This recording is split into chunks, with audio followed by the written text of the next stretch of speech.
The stagecoach rattled to a stop in front of the dusty general store in Wyatt, Missouri, and Katherine Lawson pressed one trembling hand against her stomach, feeling the secret that would either save her life or end it before the sun set on this scorching August day in 1878. She had been traveling for 3 weeks from Philadelphia, answering an advertisement for a mail-order bride that her best friend had shown her with pitying eyes, and a gentle suggestion that perhaps starting over somewhere far away might be the answer to her impossible situation.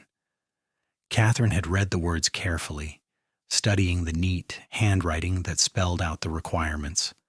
A woman of good character, willing to work hard, able to cook and keep house, understanding that life on a cattle ranch meant sacrifice and solitude. The man who placed the advertisement, Donovan O'Connor, had written that he was 30 years old, owned 200 acres of grazing land, and needed a wife to help him build something lasting in this wild frontier territory. What he had not asked for was a woman carrying another man's child, a woman fleeing scandal and shame, a woman whose former employer had forced himself upon her and then dismissed her without references when she refused to disappear quietly into the night. Katherine had written back to Donovan O'Connor with lies smooth as river stones, telling him she was 22, alone in the world after her parents died of fever, and eager to begin a new life as his wife. She had not mentioned the baby growing inside her, now nearly 4 months along, but still hidden beneath her traveling dress and the careful way she held herself. The stagecoach driver helped her down, and Katherine stood on the wooden sidewalk with her single trunk and carpet bag, scanning the faces of the men who lounged in the afternoon shade. Wyatt was smaller than she had imagined, just a main street with perhaps 20 buildings, but she could see the church steeple rising above the other structures and the distant hills rolling away toward the horizon like waves on a green and gold ocean. "Miss Lawson?" The voice came from behind her, deep and careful, and Katherine turned to see a man stepping out of the general store with his hat in his hands. Donovan O'Connor was taller than she expected, well over 6 feet, with shoulders that spoke of years working cattle and land. His hair was dark brown, almost black in the shadow of the store's awning, and his eyes were a startling blue that seemed to see straight through her careful composure. He wore working clothes, denim pants, and a cotton shirt with the sleeves rolled up, and his hands were calloused and strong. Katherine felt her heart skip with something that was not quite fear and not quite hope. "Mr. O'Connor," she said, extending her hand, "I am pleased to finally meet you." He took her hand gently, and she felt the warmth of his palm against hers. "The pleasure is mine, Miss Lawson. I hope the journey was not too difficult." "It was long, but I'm grateful to be here at last." Katherine withdrew her hand and folded both against her waist, a protective gesture she had developed without realizing it. Donovan studied her face for a moment, and Katherine wondered what he saw. She knew she was pale from weeks of morning sickness and worry, and her blonde hair had lost some of its shine despite her efforts to keep herself presentable. Her green eyes, her mother used to say, were her best feature, but now they held shadows that no amount of sleep could erase. "I have the wagon just there," Donovan said, gesturing toward a sturdy buckboard hitched to 2 patient horses. "The ranch is about 5 miles out of town. We can stop by the parsonage on the way if you would like, or we can wait until tomorrow if you need to rest first." Katherine felt the weight of his words settle over her like a heavy blanket. The marriage. Of course. That was why she had come all this way, to marry a stranger, and hope that he would believe the child she carried was his when it arrived too early. She had done the mathematics carefully, planned her lies with precision, but standing here in the harsh sunlight with this man's honest blue eyes watching her, she felt the full measure of her deception. "Tomorrow would be better, I think," she said quietly, "if that is acceptable to you." Something flickered across Donovan's face, something that might have been relief or disappointment, but he nodded and picked up her trunk as though it weighed nothing. "That is fine. I have the spare room ready for you. My mother stayed there before she passed, so it has everything you should need." They loaded her belongings into the wagon, and Katherine climbed up onto the seat beside Donovan, acutely aware of how close they sat, and how little she truly knew about this man who would become her husband. As they drove out of Wyatt and onto the rutted track that led toward the O'Connor ranch, Donovan pointed out landmarks and neighbors' properties, his voice steady and informative. "That is the Patterson place, Gene," he said, indicating a neat farmhouse with a windmill turning lazily in the breeze. "They have 3 children, and Mary Patterson is a good woman. She will be glad to have another lady nearby. And over that way is the McCormick Ranch, though they are less friendly. Old Samuel McCormick does not care much for socializing." Katherine listened and made appropriate responses, but her mind was spinning with worry. How long could she hide her condition? When should she tell Donovan the truth? Would he send her back to Philadelphia in disgrace or worse? Would he keep her but treat her with contempt once he knew what she had done? The ranch appeared gradually, first as a dark line against the horizon, then as distinct buildings clustered around a sturdy 2-story house painted white with green shutters. There was a large barn, several smaller outbuildings and corrals where cattle grazed peacefully in the afternoon heat. Katherine felt something loosen in her chest at the sight of it. The place looked solid and real, not like the desperate fantasy she had been building in her mind during the long journey west. "It is not much yet," Donovan said, and she heard a note of pride mixed with humility in his voice. "But I have been building it for 8 years now, since I was 22 and my father died. He left me the land and a dream, and I have been working to make it real ever since." "It is beautiful," Katherine said, and she meant it. There was something peaceful about the way the house sat among the rolling hills, something that whispered of safety and belonging. Donovan helped her down from the wagon, and Katherine noticed how careful he was not to hold her longer than necessary or presume any intimacy. He carried her trunk inside while she followed with her carpet bag, and the interior of the house was clean and simply furnished. The main room held a large stone fireplace, a table with 6 chairs, and several comfortable-looking armchairs. Through a doorway she could see a kitchen with a cast-iron stove and shelves lined with preserves and dry goods. "Your room is upstairs," Donovan said, leading the way up a narrow staircase. "Mine is at the other end of the hall. The washroom is between us." He pushed open a door to reveal a small but pleasant room with a bed covered in a faded quilt, a wardrobe, a washstand with a pitcher and basin, and a window that looked out over the hills.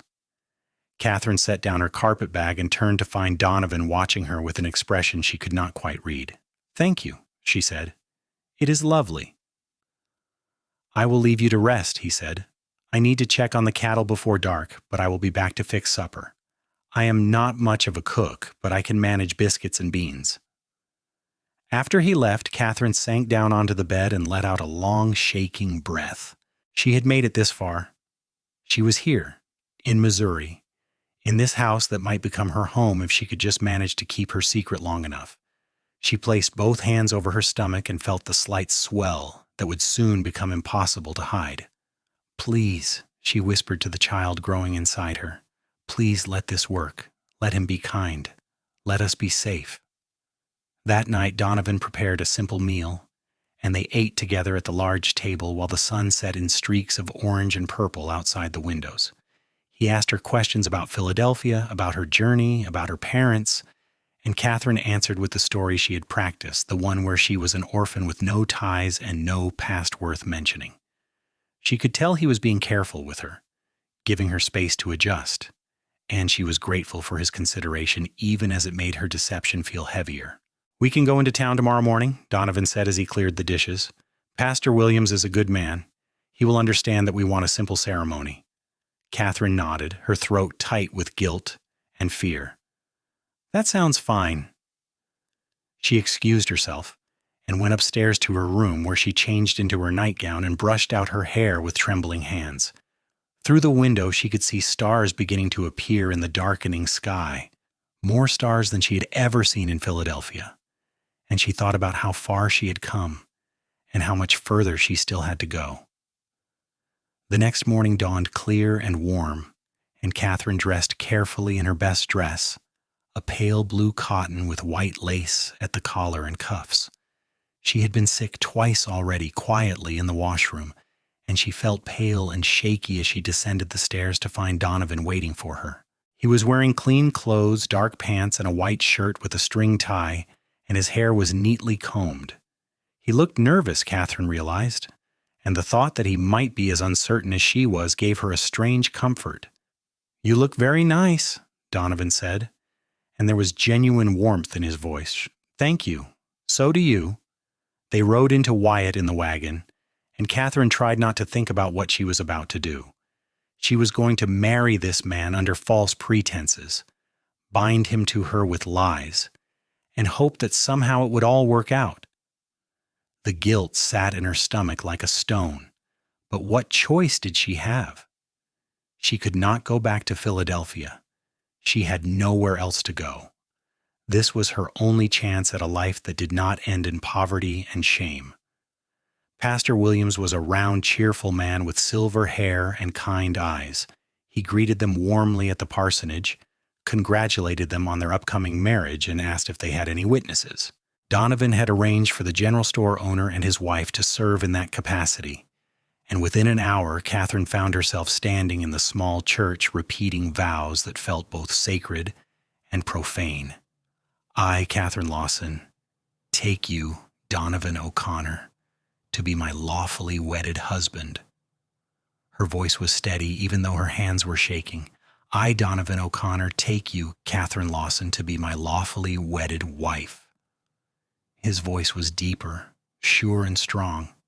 Pastor Williams pronounced them husband and wife, and Donovan leaned in to kiss her gently on the cheek. His lips were warm and soft, and Katherine felt tears prick her eyes at the tenderness of the gesture.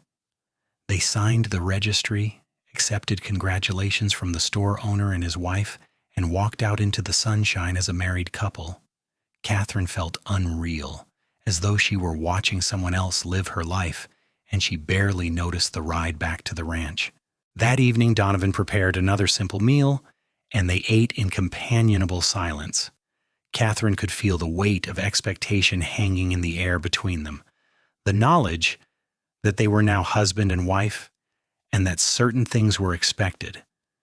She felt sick with anxiety, knowing that she would have to allow him to believe he was the father of her child, that she would have to share his bed and his life under false pretenses. After supper, Donovan stood and held out his hand to her. "Katherine, I want to say something before we go any further." She took his hand and let him help her to her feet, her heart pounding. "I know this is all very strange and sudden," he said, his blue eyes searching her face. "We are married now, but we are still strangers in many ways. I do not expect anything from you tonight or any night until you are ready. We have time to get to know each other, to build something real. There is no rush." Katherine felt tears spill down her cheeks before she could stop them. "You are very kind," she whispered. "I want you to be happy here," Donovan said, reaching up to gently wipe away her tears. "I want this to be a real marriage, built on trust and understanding. We will take our time." But Katherine knew they did not have time. The baby inside her was growing every day, and soon it would be impossible to hide. She had perhaps 2 months, maybe less, before her secret would become obvious. She made a decision then, standing in the warm kitchen with this good man's hand holding hers, that she could not continue with the deception. She could not let him think he was the father when he was not. She could not build a marriage on such a fundamental lie. "Donovan," she said, her voice breaking, "I need to tell you something. Before we go any further, before anything else happens, you need to know the truth." He looked at her with concern, his hand tightening slightly on hers. "What is it?"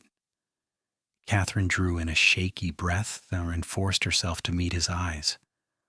"I am with child, nearly 4 months along. The baby is not yours.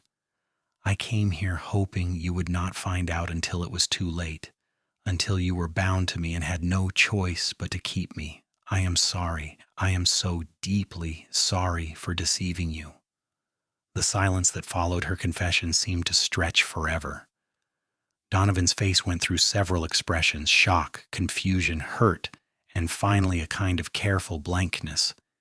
He released her hand and took a step back, and Katherine felt her heart break at the distance between them. "Tell me what happened," he said finally, his voice low and controlled. So Katherine told him. She told him about working as a maid in a wealthy household in Philadelphia, about the employer's son who cornered her in the hallway one evening when everyone else was out, about her protests that went unheard and her struggles that were too weak against his strength.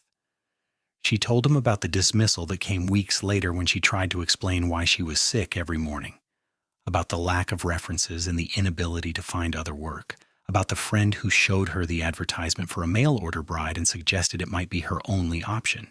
"I had nowhere else to go," Katherine said, tears streaming down her face. "No family, no money, no prospects. I thought if I could just get here, if I could just make you believe the child was yours, maybe I could have a chance at a decent life. I know it was wrong. I know I should have told you the truth in my letters, but I was desperate and afraid, and I did not think you would want me if you knew." Donovan was silent for a long moment, his jaw tight and his eyes fixed on something beyond her shoulder. When he finally spoke, his voice was thick with emotion. "You should have told me." "I know. I would have helped you anyway." Katherine looked up at him in shock. "What?" "I would have helped you anyway," Donovan repeated, meeting her eyes now. "If you had told me the truth in your letters, if you had explained what happened to you, I would have brought you here. I would have married you. I would have protected you and the child." "But why?" Katherine whispered. "Why would you do that for a stranger?" Donovan moved to the window and looked out at the darkening land. "My mother was in a similar situation when she was young. She was attacked by a man in her town, and when she became pregnant, her family cast her out. She was alone and desperate until my father found her and married her. He raised me as his own son, loved me as though I was his blood, and gave my mother a life of dignity and safety. He taught me that a man's character is measured by how he treats those who have no power, no choices. So yes, I would have helped you. I would have done it gladly." Katherine felt her legs give way, and she sank into a chair, sobbing. Everything she had feared, all the desperate planning and terrible guilt, had been for nothing. This man, this stranger she had married under false pretenses, would have helped her all along if she had only trusted him with the truth. Donovan came to kneel beside her chair, and he took her hands in his. "Katherine, look at me." She raised her tear-stained face and saw nothing but compassion in his blue eyes. "What happened to you was not your fault," he said firmly. "You are not to blame for the actions of a man who had no honor and no decency. You deserve safety and protection and a chance to raise your child in peace. I am offering you those things now, freely, with full knowledge of the situation.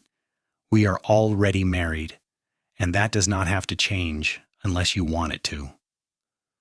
"Why would you still want to be married to me?" Katherine asked in disbelief. "Because I need a wife, and you need a husband," Donovan said simply.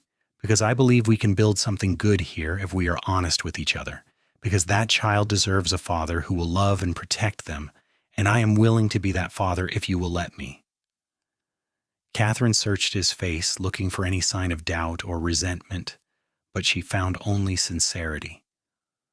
"I do not understand you," she said softly.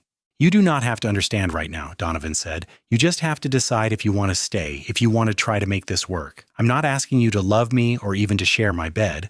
I'm just asking if you want to build a life here, raise your child here, and see where this marriage might lead if we give it a chance." Katherine thought about her options. She could ask for an annulment and try to make her way alone, but where would she go? What would she do? Or she could accept this extraordinary gift, this unexpected grace, and trust that maybe, just maybe, she had found a place where she could belong. "I want to stay," she whispered. "If you truly mean what you are saying, I want to stay and try."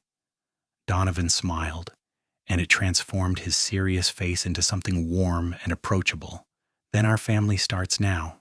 You, me, and the baby. We will figure out the rest as we go." He helped her to her feet and led her to the couch by the fireplace, where they sat together and talked long into the night.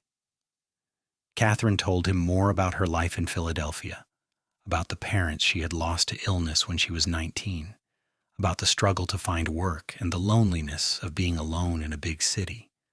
Donovan told her about growing up on the ranch, about learning from his father that blood did not make family but choice and commitment did, about the dream he had of building something lasting that could be passed down to future generations.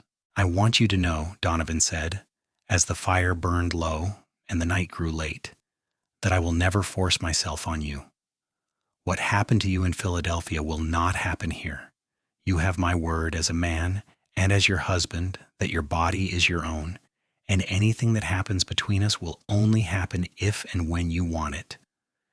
Katherine felt something break open inside her chest, some tight knot of fear and shame that had been coiled there since that terrible night months ago. "Thank you," she said, and the words seemed inadequate for the magnitude of what he was offering her. They established a routine over the following weeks. Katherine took over the cooking and household tasks, grateful to have something to do with her hands and her mind. She discovered that she enjoyed the work, the simple satisfaction of keeping a home and preparing meals. Donovan taught her about the ranch, showing her the cattle, and explaining his plans for expansion. He introduced her to the neighbors, including Mary Patterson, who welcomed Katherine with genuine warmth and excitement at having another woman nearby. "It gets lonely out here sometimes," Mary confided as they sat on Katherine's porch shelling peas one afternoon. "The men are so busy with the work, and the children are wonderful but exhausting. It is nice to have someone to talk to who understands." Katherine found herself relaxing into the rhythm of ranch life. She woke early to make breakfast for Donovan before he went out to work with the cattle. She spent her days cleaning, cooking, tending the garden, and working on baby clothes that she sewed from fabric Donovan brought back from town. In the evenings, she and Donovan would sit together by the fire, talking about their days and learning about each other in small increments. As her pregnancy progressed and became visible, Katherine found that Donovan was attentive without being overbearing. He asked how she was feeling, made sure she did not overtax herself, and seemed genuinely excited about the coming baby. "Have you thought about names?" he asked one evening as they sat on the porch watching the sunset.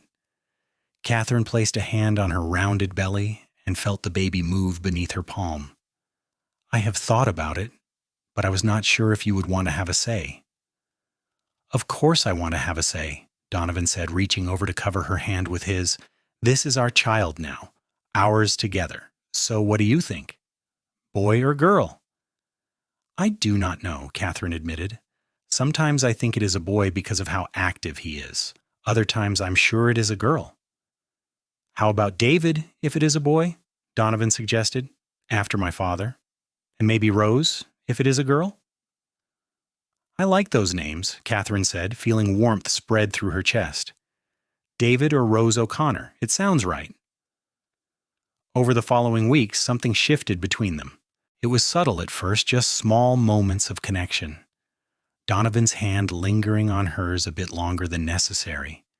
Katherine finding herself watching him as he worked, appreciating the strength and grace of his movements.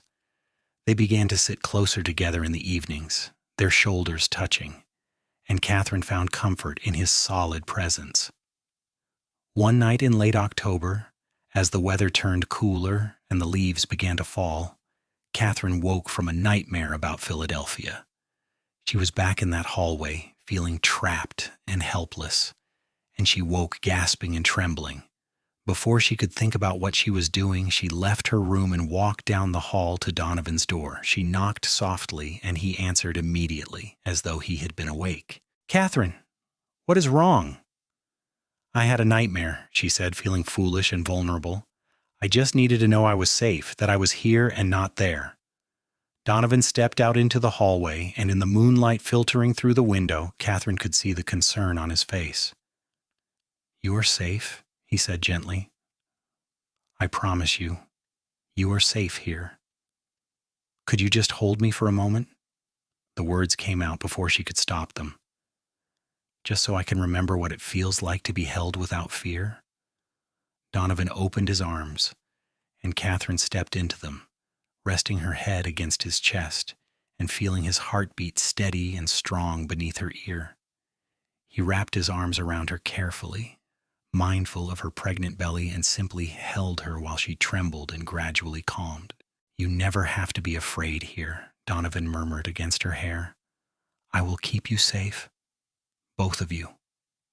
Katherine tilted her head back to look at him, and in the moonlight she saw tenderness and something deeper in his expression. "I think I am falling in love with you," she whispered, surprised by her own honesty. "I think I have been falling in love with you since the day you arrived," Donovan said softly. "I was so nervous that day, wondering if you would be disappointed when you saw the ranch, when you saw me. But then you smiled, and I thought maybe we had a chance at something real." "We do," Katherine said. "We have more than a chance. We have something wonderful, something I never expected to find."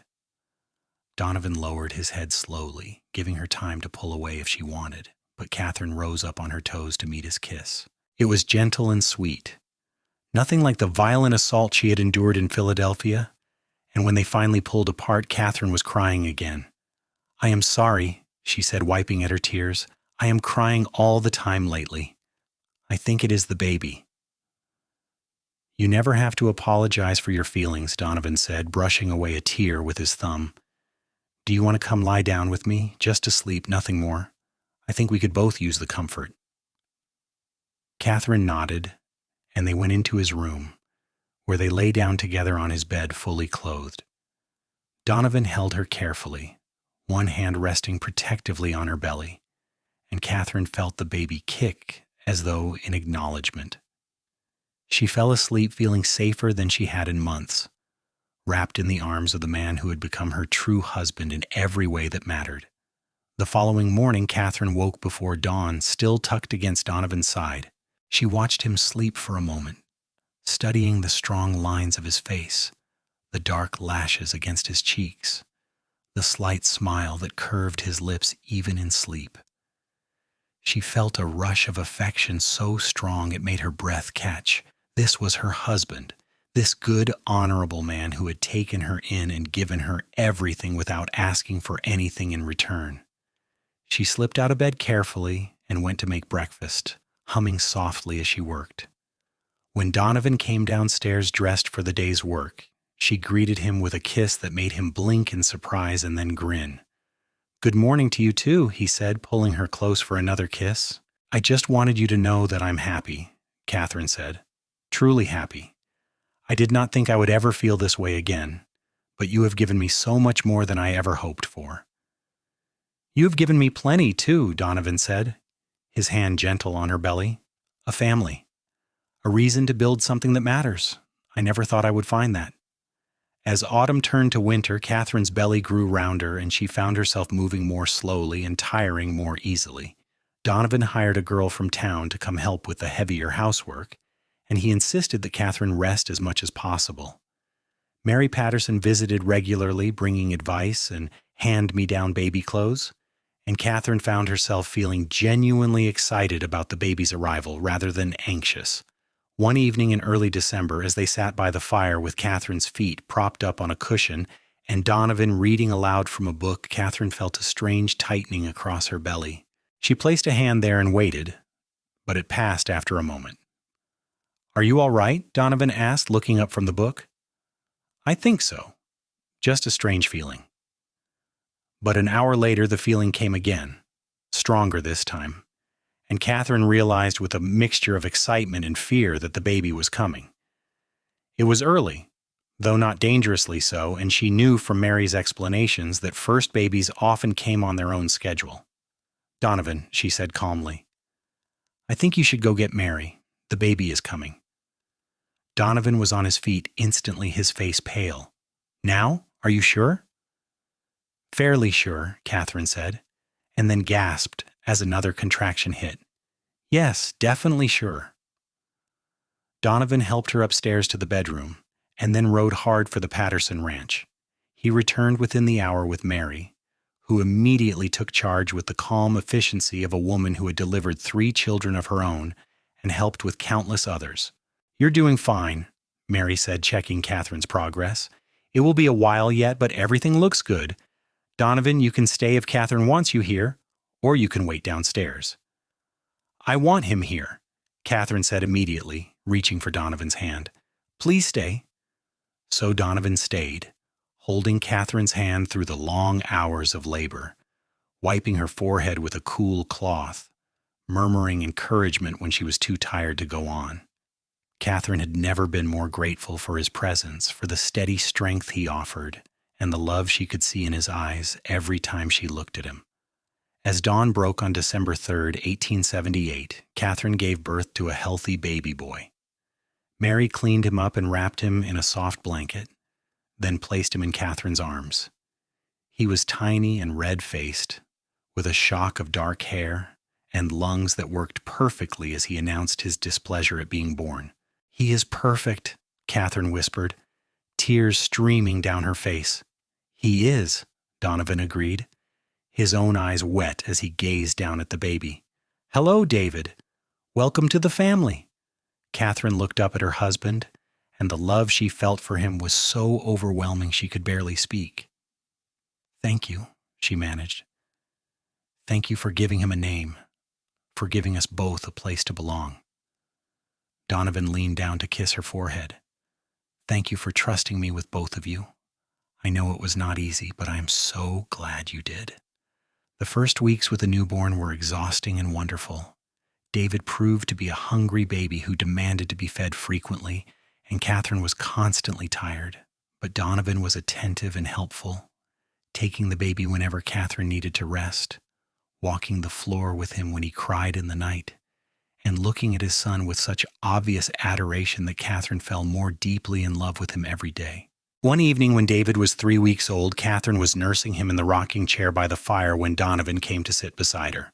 He watched them for a moment and then said softly, I need you to know something. What is it? When I look at David, I do not see anyone but our son. I do not think about where he came from or whose blood runs in his veins. He is mine because I choose him to be mine, just as my father chose me. Blood does not make a family. Love does. Choice does. And I choose both of you every single day. Katherine reached out with her free hand to take his. I choose you too. I choose this life, this family, this love that I never expected to find. You are the best man I've ever known, Donovan O'Connor, and I'm grateful every day that I answered your advertisement. Even though it was the hardest thing you had ever done, especially because it was the hardest thing I had ever done, it brought me here to you, and that makes everything worth it. As winter gave way to spring, the O'Connor family settled into their new life together. David grew from a tiny newborn into a chubby, smiling baby who seemed to bring joy wherever he went. Donovan was a devoted father, spending every moment he could with his son, teaching him about the ranch even though David was far too young to understand. On their first wedding anniversary, Donovan surprised Katherine by taking her into town for dinner at the hotel restaurant while Mary watched David. It was the first time they had been alone together since the baby was born, and Katherine felt almost shy as they sat across from each other at the small table.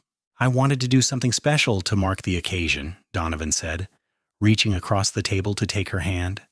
This year has been the best of my life, Katherine. You and David have made this house into a home, and I want you to know how much that means to me. It has been the best year of my life too, Katherine said. A year ago I was terrified and alone, and now I have a husband I love, and a beautiful son, and a home where I feel safe and wanted. You gave me all of that, Donovan. We gave it to each other, Donovan corrected gently. I was lonely before you came. I had the ranch and the work, but I did not have anyone to share it with. You changed everything. That night, when they returned home and checked on David sleeping peacefully in his cradle, Katherine took Donovan's hand and led him to their bedroom. They had been sleeping in the same room since David's birth, finding comfort in each other's presence, but they had not been intimate beyond kisses and gentle touches. Tonight, Katherine felt ready to take that next step, to fully become his wife in every sense. Are you sure? Donovan asked, his voice rough with emotion and desire. I am sure, Catherine said, reaching up to cup his face in her hands. I trust you completely. I love you completely. I want this. They came together slowly and carefully, with tenderness and patience, and Catherine found that intimacy with someone who loved and respected her was nothing like the violence she had endured. It was beautiful and connecting, a physical expression of the emotional bond they had been building for the past year. Afterward, as they lay tangled together in the moonlight, Catherine felt complete in a way she never had before. I love you, she whispered against Donovan's shoulder. I love you too, he murmured, his arms tightening around her. Always and forever. The years that followed were full and happy. David grew into a bright, energetic little boy with his mother's green eyes and his father's steady temperament. When he was 2 years old, Catherine discovered she was pregnant again, and this time there was no fear or deception, only joy and excitement. She gave birth to a daughter they named Rose, and then 2 years later to another son they called James. The ranch prospered under Donovan's careful management, and they added acreage and cattle as the years passed. Catherine proved to be an excellent ranch wife, managing the household with efficiency and warmth, helping with the books, and raising their children with love and discipline. She became close friends with Mary Patterson and several other women in the area, and she found a sense of community she had never experienced in Philadelphia. On David's 10th birthday, as the family gathered around the table for cake, Catherine looked around at her husband and children and felt overwhelming gratitude. David was a responsible, kind boy who loved helping his father with the ranch work. Rose was 6, bright and curious, always asking questions and wanting to learn everything. James was 4, cheerful and affectionate, following his older siblings everywhere they went. What are you thinking about, Mons? Donovan asked, catching her eye across the table. Just how blessed we are, Catherine said. How grateful I am for all of this. That night, after the children were in bed, Catherine and Donovan sat on the porch watching the stars. It was a warm summer evening, and the air was full of the sound of crickets and the distant lowing of cattle. Do you ever think about that day you arrived in Wyatt?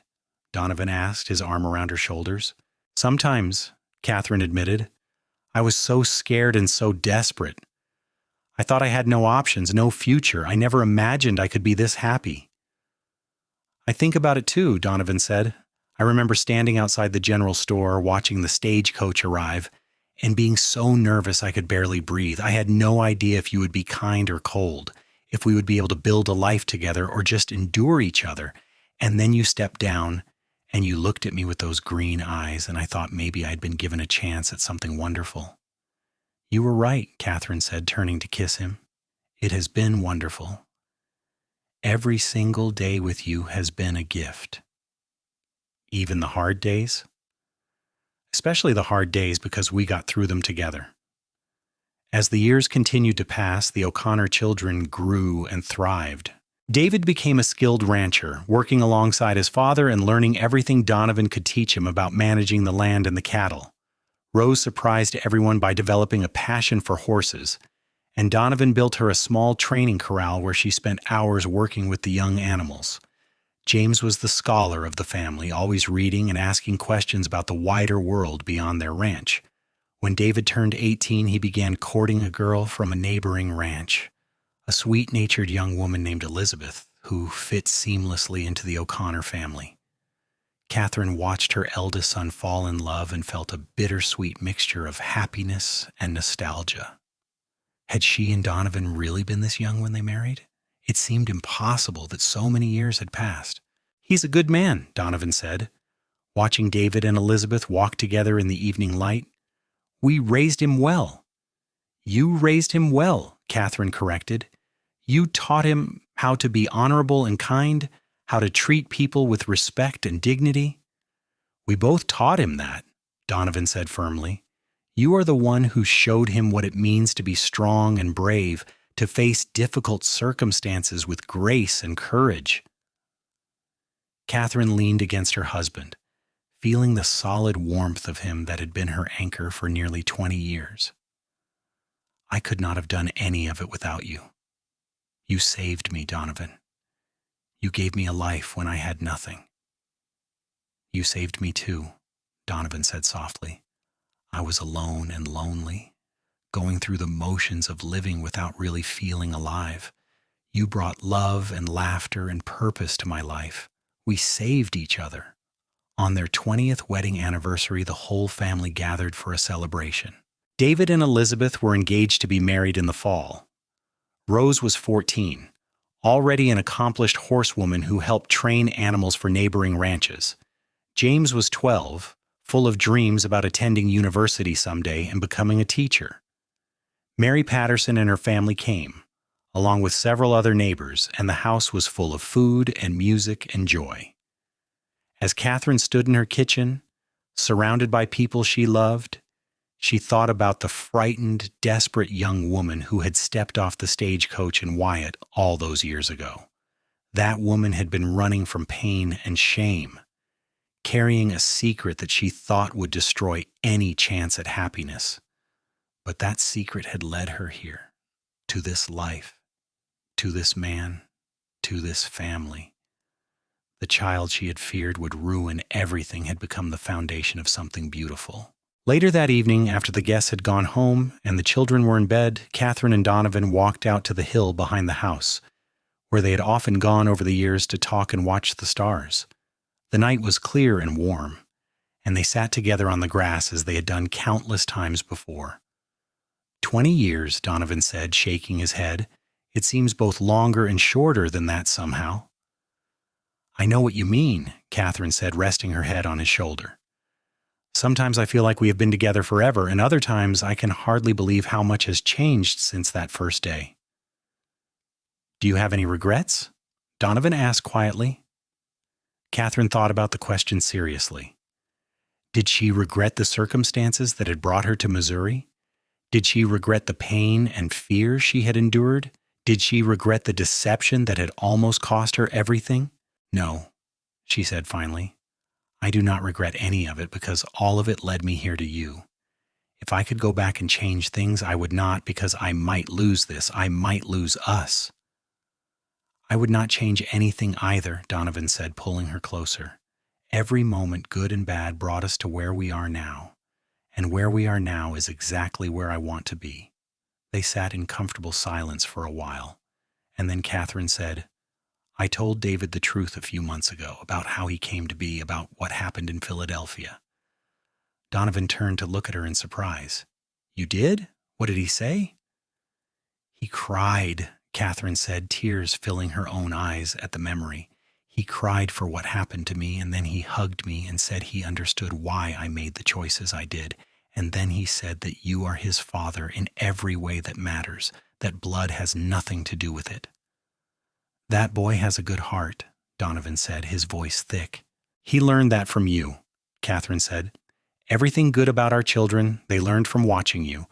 You are the most honorable man I've ever known, Donovan O'Connor, and I am proud to be your wife. And I am proud to be your husband, Donovan said, kissing her forehead. You are the strongest, bravest woman I have ever known, and I thank God every day that you answered my advertisement.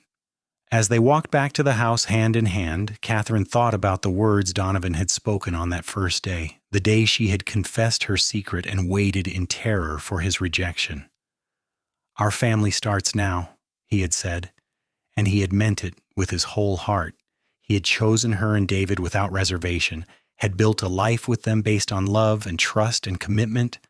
Their family had started that day, and it had grown and flourished beyond anything Katherine could have imagined. 3 children, a thriving ranch, a community of friends and neighbors, and a marriage that had deepened and strengthened with every passing year.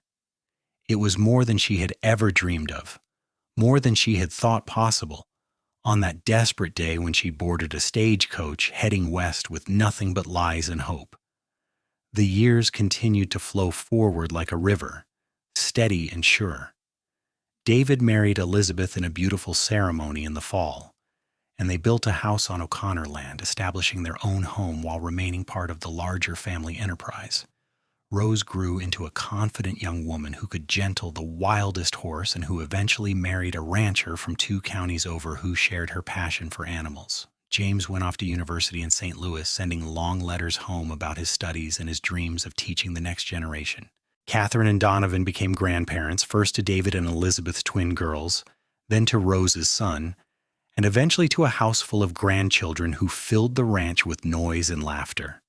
They grew older together, silver threading through Katherine's blonde hair and lines deepening around Donovan's blue eyes, but their love remained constant and true. On their 30th anniversary, they renewed their vows in the same small church where they had first been married. Their children and grandchildren were there, along with friends and neighbors from all over the county.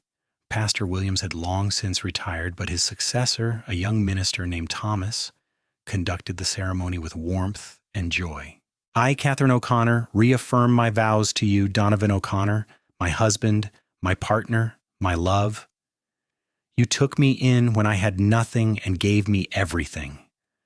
You loved me when I did not believe I deserved love. You built a family with me that has brought more joy than I can express. I promise to continue loving you, honoring you, and standing beside you for all the days we have left. I, Donovan O'Connor, reaffirm my vows to you, Katherine O'Connor, my wife, my companion, my heart. You brought light and love into my life when I did not even know what I was missing. You gave me a family and a purpose and a reason to wake up grateful every single morning. I promise to continue loving you, protecting you and cherishing you until my last breath and beyond. There was not a dry eye in the church as they kissed, and the celebration that followed lasted well into the night. As Katherine danced with her husband under the stars, surrounded by the people they had brought into the world and the community they had helped build, she felt complete peace. Happy? Donovan asked, his arms strong around her despite his 60 years. Happier than I have words for, Katherine answered, resting her head against his chest and listening to the steady beat of his heart. Good. That is all I've ever wanted, for you to be happy. Then you have succeeded beyond measure, my love. They continued to dance, swaying together in the warm summer darkness, and Katherine thought about the words she had once whispered to her unborn child in desperation and fear. Please let this work. Let him be kind. Let us be safe. Those prayers had been answered 1,000 times over. Donovan had been more than kind. He had been loving, patient, honorable, and true, and they had been more than safe. They had been cherished, valued, and deeply happy. As the years advanced and their bodies grew frailer, Katherine and Donovan remained devoted to each other. They moved more slowly, needed more rest, but their love never wavered. They would sit together on the porch in the evenings, holding hands and watching the sun set over the land they had worked together for so many decades. David had taken over most of the ranch operations, running it with the same integrity and skill his father had shown. The grandchildren were growing up, some already starting families of their own. The O'Connor legacy was secure, built on a foundation of love and acceptance, and the understanding that family was made by choice as much as by blood. One evening in late autumn, when the leaves were gold and red and the air held the first hint of winter cold, Katherine and Donovan sat together wrapped in blankets and watching the stars emerge. They were both in their 70s now, and they knew their time together was growing shorter. But neither of them spoke of that. Instead, they spoke of memories and gratitude and love. If I could live my life over again, Katherine said softly, I would not change a single thing. Every moment, every choice, every step has led me here to you, and that is exactly where I want to be. Same here, Donovan said, squeezing her hand gently. You are my greatest blessing, Katherine. You and our family, I could not have asked for a better life. Remember that first day? Katherine asked, when I confessed everything and waited for you to send me away? I remember. I remember thinking how brave you were to tell me the truth, how scared you must have been. And I remember knowing with absolute certainty that I wanted you to stay, that we could build something good together. You said our family starts now, Katherine recalled, smiling at the memory. And you were right. That was when everything began. That was when everything became real, Donovan agreed. Before that, I was just a lonely man with a ranch. After that, I was a husband and soon a father. I became who I was always meant to be. They sat in peaceful silence, and Katherine felt overwhelmingly grateful for the life they had built together. From that desperate day in 1878 when she stepped off a stagecoach carrying a secret and a prayer to this peaceful evening in 1913, surrounded by love and legacy, it had been a journey beyond anything she could have imagined. "I love you," she said, as she had said thousands of times over the decades. "I love you too," Donovan answered, as he always did, always and forever.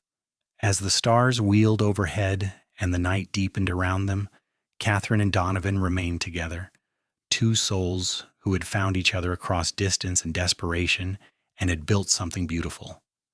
Their love story had started with fear and secrets, but it had grown into something strong and lasting, a testament to the power of choice, compassion, and commitment. The mail-order bride who had arrived in Wyatt with a secret growing inside her had found not just safety, but love. The cowboy who had opened his heart and his home had found not just a wife, but a partner and companion who made every day brighter. Together they had created a family, a legacy, and a love that would endure long after they were gone. Their family had started the day Donovan said those words, "Our family starts now." And it continued to grow and flourish generation after generation, built on the foundation of two people who chose love over fear, acceptance over judgment, and compassion over convention. It was a love story for the ages, born in the Wild West and lasting far beyond those frontier days, proving that sometimes the greatest adventures begin with a single step of faith and a willingness to believe in second chances. Years passed like pages turning in a book, each one filled with its own joys and sorrows, triumphs and challenges. Katherine and Donovan grew old together in the house they had made a home, surrounded by children, grandchildren, and eventually great-grandchildren. The ranch continued to thrive under David's leadership, and the O'Connor name became synonymous with integrity and hard work throughout the county. When Katherine was 75, she fell ill with pneumonia during a particularly harsh winter. Donovan never left her side, sitting beside her bed day and night, holding her hand and talking to her about their life together. The family gathered, understanding that the end was near, but Katherine rallied one more time, her strength surprising everyone. "I am not done yet," she told Donovan with a weak smile. "I still have more time with you, and I intend to take every moment I can get." True to her word, Katherine recovered slowly, and by spring she was back on her feet, moving more carefully but still determined to live fully. She and Donovan celebrated their 51st wedding anniversary that summer, surrounded by a family that had grown so large they had to hold the celebration outdoors. 51 years, Donovan marveled, as they stood together accepting congratulations and well wishes. More than half a century together. "And every year better than the last," Katherine said, leaning against him. "Who would have thought that scared young woman and the lonely rancher would end up here?" "I would have," Donovan said firmly. "From the moment I saw you, I knew we could build something special if we just had the courage to try." "You gave me that courage," Katherine said. "You showed me what real love looked like, what a real man was supposed to be. Everything good in my life came from you." "Everything good in my life came from you," Donovan countered. "We gave each other a reason to be our best selves." As the sun set on their anniversary celebration, painting the sky in shades of gold and crimson, Katherine looked around at the sprawling family they had created.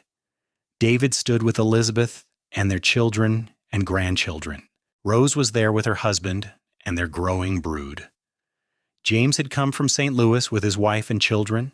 There were dozens of people, all connected by the choice two strangers had made in 1878 to trust each other and build a life together. "Do you see what we did?" Katherine whispered to Donovan, gesturing at the gathering. "All of this exists because you chose compassion over judgment, because you looked at a desperate woman and saw someone worth saving." All of this exists because you had the courage to ask for help, because you trusted me enough to tell me the truth, because you chose to stay and build a life with me," Donovan corrected. "We did this together, Katherine, every bit of it." That night, as they lay in bed together, Katherine said quietly, "I am not afraid of dying anymore. I used to be terrified of leaving you, of our time together ending. But now I realize that what we have built will go on. Our love will continue in our children and their children. We will live on in every story they tell, every value they hold, every kindness they show. We will never really be gone." "That is true," Donovan agreed, his arm tightening around her. "But I am not ready to let you go yet. I am selfish enough to want more time, more days, more years with you by my side." "Then we will take whatever time we are given and be grateful for it," Katherine said. "And when the time comes, whichever one of us is left behind will remember that we loved well and completely, that we had more happiness than most people ever dream of." They continued on together for several more years, growing frailer but remaining devoted. Donovan's health began to decline when he was 78, his strong body finally showing the wear of decades of hard work. Katherine nursed him tenderly, repaying all the years he had cared for her, and they spent long hours talking about their life together and the legacy they were leaving behind. "I do not want you to grieve too long when I'm gone," Donovan said one evening as they sat together watching the sunset.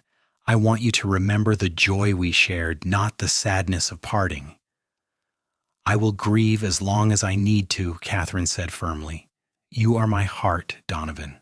Losing you will hurt, and I will not pretend otherwise. But I will also celebrate what we had, and I will live the rest of my days knowing I was loved completely by the best man I ever knew." "You were the best thing that ever happened to me," Donovan said, his voice growing weak. "That day you stepped off the stagecoach changed my life in ways I could never have imagined. You gave me everything, Katherine." "You gave me everything first," Katherine said, tears streaming down her face. "You gave me a life when I had none, a name when I was nobody, a family when I was alone. You gave me love when I thought I was unworthy of it. You saved me in every way a person can be saved." Donovan O'Connor died peacefully in his sleep 3 days later, with Katherine holding his hand and his children gathered around his bed. He was 78 years old and had lived a full, rich life. The funeral was one of the largest Wyatt had ever seen, with people coming from all over Missouri to pay their respects to a man known for his integrity, kindness, and devotion to family. Katherine grieved deeply but with a certain peace, knowing that their love had been complete and their time together well spent. She lived for 3 more years, spending her days with her children and grandchildren, telling stories about Donovan and the life they had built together. She made sure every one of them understood the lesson that had guided her marriage, that love is a choice, that family is made by commitment rather than blood, and that compassion and courage can transform desperate circumstances into something beautiful. On a warm summer evening in 1916, Katherine O'Connor died quietly in her sleep at the age of 80. She was buried beside Donovan on the hill behind the house, where they had spent so many evenings talking and dreaming together.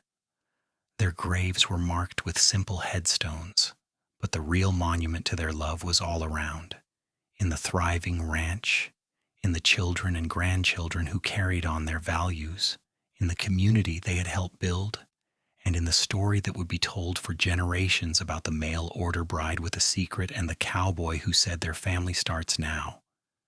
David O'Connor, now an old man himself, stood at his mother's grave after the funeral and reflected on the legacy his parents had left. His own son stood beside him, and his grandson, representing 3 generations that existed because 2 people had chosen love and acceptance over fear and judgment. "Tell me again about how Grandma and Grandpa met," the grandson said, as children in the family often asked. David smiled and began the story, as it had been told countless times before. "Your grandmother came to Wyatt on a stagecoach in 1878, a mail-order bride answering an advertisement your grandfather had placed. She was scared and desperate, carrying a secret she thought would ruin her life. But your grandfather saw past all of that to the person she really was, and he chose to build a family with her. And that is how we all got here? The boy asked. That is exactly how we all got here, David confirmed, because two brave people decided to trust each other, to choose love over fear, and to build something lasting. Your grandfather used to say that blood does not make family, choice does. He proved that every single day of his life. He chose your grandmother and he chose me, and because of those choices, we have all of this. The boy looked around at the gathered family, the ranch spreading out below them, the life that had sprung from that one choice made so long ago. They must have really loved each other. More than you can imagine, David said softly. They had the kind of love that changes everything, that builds legacies and transforms lives. They were extraordinary. And we are all blessed to be part of what they created. As the family slowly dispersed, heading back to their homes and lives, the sun set over the O'Connor ranch one more time, painting the sky in shades of gold and rose. The story of Katherine and Donovan would continue to be told, passed down through the generations as a reminder of the power of love, the importance of compassion, and the truth that families are built not on blood, but on the choices we make and the love we choose to give. The mail-order bride who had arrived with a secret had found not just safety, but a love that transcended circumstances and expectations. The cowboy who had opened his heart had found not just a wife, but a partner who made him better and stronger. Together they had created something that would endure far beyond their own lives, a testament to the enduring power of love chosen freely and given completely. Their story began with fear and desperation, with secrets and uncertainty, but it ended with peace and fulfillment, with a legacy that would touch countless lives for generations to come. From that first day when Donovan said, "Our family starts now," to the final days when they lay side by side on the hill overlooking their land, Katherine and Donovan O'Connor had lived a love story worthy of remembering, a Wild West romance that proved sometimes the greatest adventures are the ones we take with our hearts.